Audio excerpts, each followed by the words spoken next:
नमस्कार दोस्तों, हमारे इस ऑनलाइन प्लेटफॉर्म में आप सभी का स्वागत है।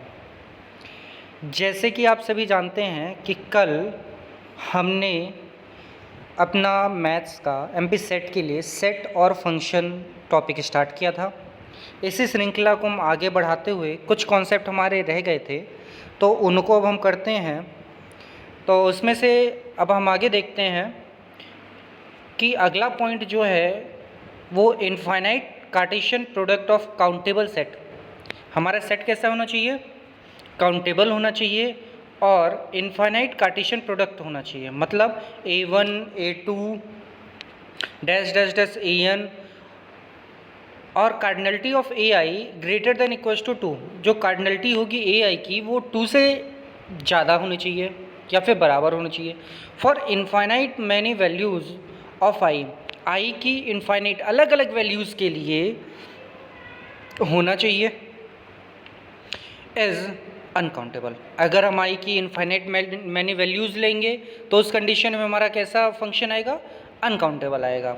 आगे हम देखें, contour set is a perfect set. Contour set कैसा सेट कहलाता है? एक परफेक्ट सेट कहलाता है। And also it is uncountable set. मतलब कंटूर सेट हमारा परफेक्ट सेट भी होगा, अनकाउंटेबल सेट भी होगा विथ मेजरेबल ज़ीरो। जिसकी मेजरेबल क्या होगी? मेजरेबल वैल्यू क्या होगी? ज़ीरो होगी। मतलब सीधा सीधा बोला जाए कि कंटूर सेट एक परफेक्ट सेट होगा और वो एक काउंटेबल सेट होगा विथ मेजरेबल ज़ीरो के साथ। अब अगला जो हमारा टॉपिक है वो सीक्वेंस एंड सीरीज़ है। तो सीक्वेंस एंड सीरीज़ में हम देखेंगे अगला जो हमारा पॉइंट आ रहा है वो बोल रहा है every convergent series is bounded. हर एक कन्वर्जेंट सीरीज बाउंडेड होती है। The converge of the above is not true. अगर इसका कन्वर्ज ट्रू नहीं हुआ that is bounded sequence is not necessarily convergent. तो हम बोल सकते हैं, देखिए अब सबसे पहले हमने बोला कि convergent every convergent sequence is bounded. हर एक कन्वर्जेंट सीक्वेंस क्या होगा? बाउंडेड होगा। ठीक, तो ये हमने देखा कि हर एक कन्वर्जेंट सीक्वेंस बाउंडेड होगा।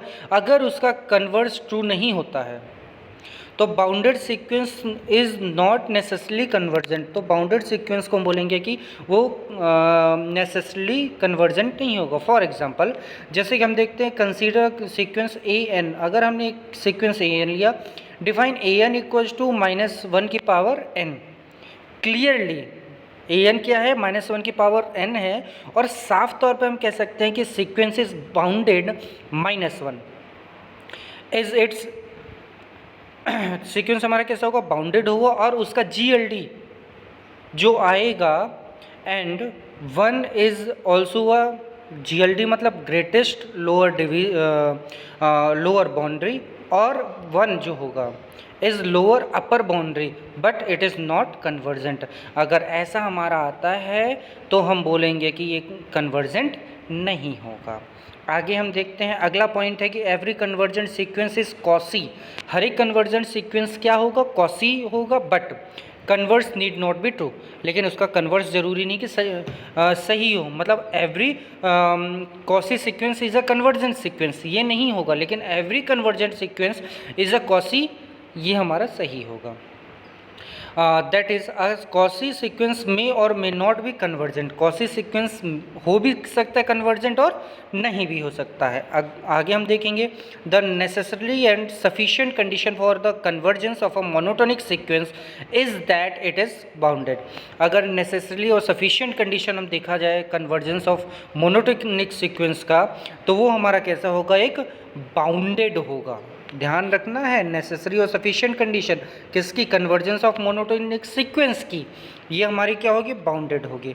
आगे हम देखते हैं, every sequence contain a monotonic sequence. हर एक सीक्वेंस कंटेन करता है मोनोटोनिक सीक्वेंस का। And every bounded sequence in R, और हर एक बाउंडेड सीक्वेंस आर में contain a convergent subsequence. अगर हम सबसे पहले देखते हैं कि हर एक एवरी सीक्वेंस जो कंटेन करता है मोनोटोनिक सब सीक्वेंस को, तो हर एक बाउंडेड सीक्वेंस कंटेन करेगा कन्वर्जेंट सब सीक्वेंस को भी। ठीक है, आगे हम देखते हैं, if the subsequence a a2n-1 and a2n of a sequence a2n-1 और a2n, अगर हम देखें सीक्वेंस में an converge to the same limit l, an converge होगा सेम लिमिट l के लिए, then the sequence an is convergent to 1, तो उस सीक्वेंस को कन्वर्जेंट बताएंगे 1 के इक्वल, ठीक है, या l लिखते हैं, लिमिट l भी लिखी जाती है तो उसको हम लिमिट l भी ले सकते हैं, ठीक। आगे हम देखते हैं if an is convergent to l, अगर an कन्वर्ज है l की ओर, then the sequence xn where xn क्या होगा, xn होगा a1 plus a2 plus dash dash dash an by n, मतलब सीधे सीधे बोल दिया जाए एवरेज, ठीक है। ऑल्सो कन्वर्ज टू l, ये l पर कन्वर्ज हो रहा है और उसकी जो लिमिट होगी n tends to infinite an equals to l, मतलब किसी एक लिमिट को डिनोट करेगी। अब an की जगह हम वैल्यू रख दें तो limit n tends to infinite a1 plus a2 plus a3 plus dash dash dash an upon n equals to limit l। अगर वो फाइनाइट लिमिट जा रही है, मतलब ये हमारा कैसा सीक्वेंस होगा, कन्वर्जेंट सीक्वेंस होगा। आगे हम देखें limit n tends to infinite an की पावर 1 बाई n, तो हम बोल सकते हैं limit n tends to infinite a n plus 1 by a n. अगर लिमिट रखने पर provide a limit on a right hand side में प्रोवाइड किया जाए लिमिट को और एग्जिस्ट कर रहा है, वेयर फाइनाइट और इनफाइनाइट, चाहे वो हमारा फाइनाइट हो या इनफाइनाइट हो, दोनों में हम बोलेंगे कि राइट हैंड साइड क्या कर रही है, एग्जिस्ट कर रहा है। आगे देखेंगे the set of a limit point of a sequence is closed set, जो सेट होता है लिमिट पॉइंट का सीक्वेंस में वो कैसा होता है, क्लोज्ड सेट होता है। आगे अगर हम देखें तो the set of limit point of a bounded sequence, ऊपर हमने कैसा देखा limit point of a sequence तो क्लोज्ड है, लेकिन ये बाउंडेड होगा तो कैसा होगा, कॉम्पैक्ट सेट होगा।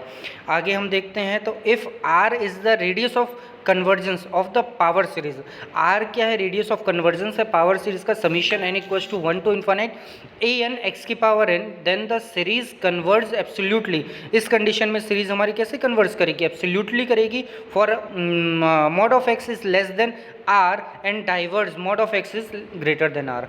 अगर एब्सोल्युटली कन्वर्ज कर रही है तो mod of x less than r होगा और ग्रेटर देन आर हुआ तो डाइवर्ज करेगी।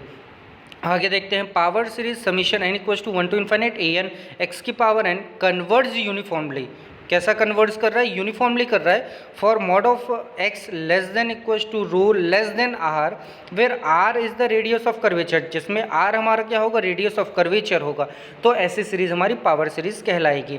आगे हम देखेंगे every absolute convergent series is convergent, हर एक एब्सोल्यूट कन्वर्जेंट सीरीज कैसी होती है, कन्वर्जेंट होती है।